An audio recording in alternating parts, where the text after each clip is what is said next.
You've probably seen the headlines that paint a grim picture of Germany's economy. Yes, Europe's largest economy is in deep trouble. Germany's GDP is forecast to shrink by 0.2% this year. If that forecast comes true, this year will be the second year in a row that the German economy has contracted. Last year, Germany was one of the weakest economies in the Eurozone and the only major economy in the world to contract, shrinking by 0.3%. To make matters worse, economic difficulties, policy disagreements, and growing public distaste for the government's poor economic management have pushed the ruling coalition into a stalemate and eventually to pieces, leaving Germany with an uncertain future. To help you visualize, Global Insights will summarize the reasons why Germany is in this situation, with three main reasons as follows. First is the skyrocketing energy prices. Second is the decline in exports to China. And finally, increased military spending. But the most surprising thing is that behind all three of these reasons, we will learn how the US has been playing with Germany and how Germany has been scoring consecutive own goals. Let's start with the fact that Germany has reduced its exports to China. Not long ago, Germany was the world's export powerhouse. Their main products were machinery, chemicals, motor vehicles, etc. As of 2023, China has been Germany's main trading partner for 8 consecutive years, becoming the main import market for German goods. In other words, the German economy can hardly survive without the Chinese market. But this vital relationship is now in tatters. BASF and Volkswagen are two of Germany's largest companies by annual revenue and are important contributors to the national economy. But in early 2024, the U.S. government forced them to close factories in China, especially in the western region of Xinjiang. It is here that the U.S. government and the military-industrial complex have for years accused the Chinese government of enslaving Uyghurs, ethnic cleansing, and forced labor. I don't know the facts in Xinjiang, but I have an example of this coercion. First, BASF received threats from an organization called the Interparliamentary Alliance on China, or IPAC. A group of Western politicians founded by anti-China hawks such as Senator Marco Rubio. In general, their goal is to pressure governments to contain China. IPAC is funded by the National Endowment for Democracy, or NED, a CIA front that funds regime change operations in countries deemed hostile to the United States.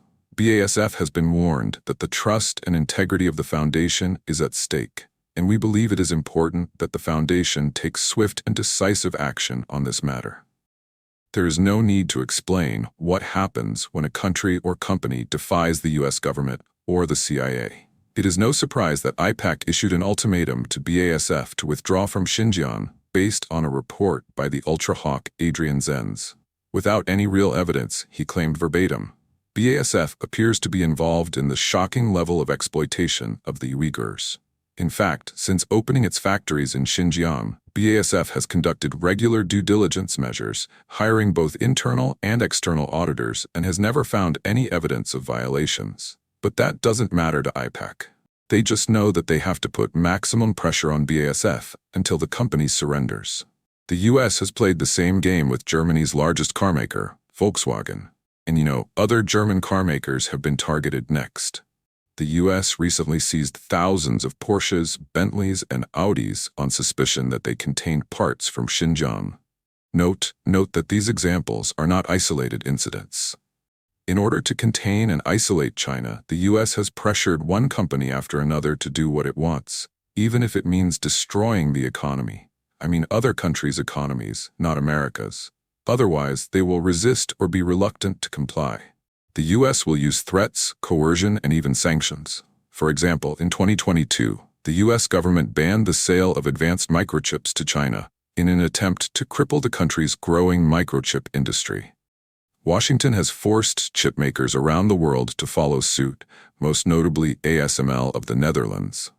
This has significantly hurt chipmakers, including U.S. companies like NVIDIA, because China is often their biggest customer, accounting for the bulk of their revenue. It must also be said that when companies like Volkswagen or BASF are forced to withdraw from Xinjiang, the ones who suffer the most are the local workers who lose their jobs, including the Uyghurs, whose human rights the U.S. is demanding. Yet strangely, in Germany, the political elite, the media, and the majority of the population are happy to oblige Washington, labeling China as a sinister entity that must be avoided. Needless to say, this is absurd, as many German experts and business leaders have repeatedly warned of the risk of economic collapse. This blind trust is not something that has happened overnight. The most recent example is the sabotage of the Nord Stream pipeline, which was designed to transport natural gas from Russia to Germany and the rest of Western Europe. The culprit has not yet been revealed, but there are many reasons to believe that the United States was involved. First, President Joe Biden himself announced that he would sabotage the pipeline shortly before Russia invaded Ukraine in February 2022. He said exactly this: "If Russia is invaded, there will be no more Nord Stream. We will terminate the project. I promise we will do it."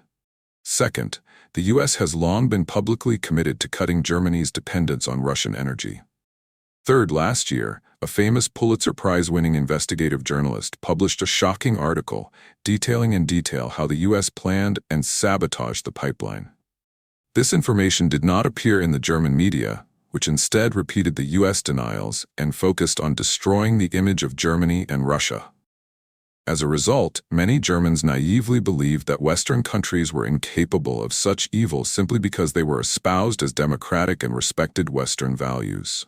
In other words, democracy is good, the West is good, and therefore cannot do evil. This brings us to the second factor that is dragging the German economy into the ground: the energy price crisis. After Russia launched its attack on Ukraine, China, Germany, and other EU countries rushed to impose sanctions on Russia.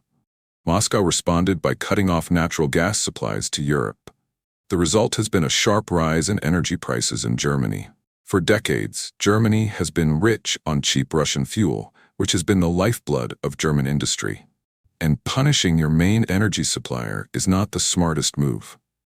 In the first year of the war, natural gas prices on the market increased tenfold. Households and small businesses were somewhat protected by policy measures, yet household gas prices tripled at the height of the energy crisis in 2022. Since then, fuel prices have fallen, but they are still double pre-war levels. And this is expected to be the new normal for the foreseeable future. Note that Germany's electricity is largely produced by gas-fired power plants, and the price of electricity has increased even more dramatically. Since the war broke out, electricity prices have been on a steady upward trajectory, with no slowing down, let alone reversing. As a result, German electricity prices are among the highest in the world. This makes life more difficult for people, especially when winter is coming.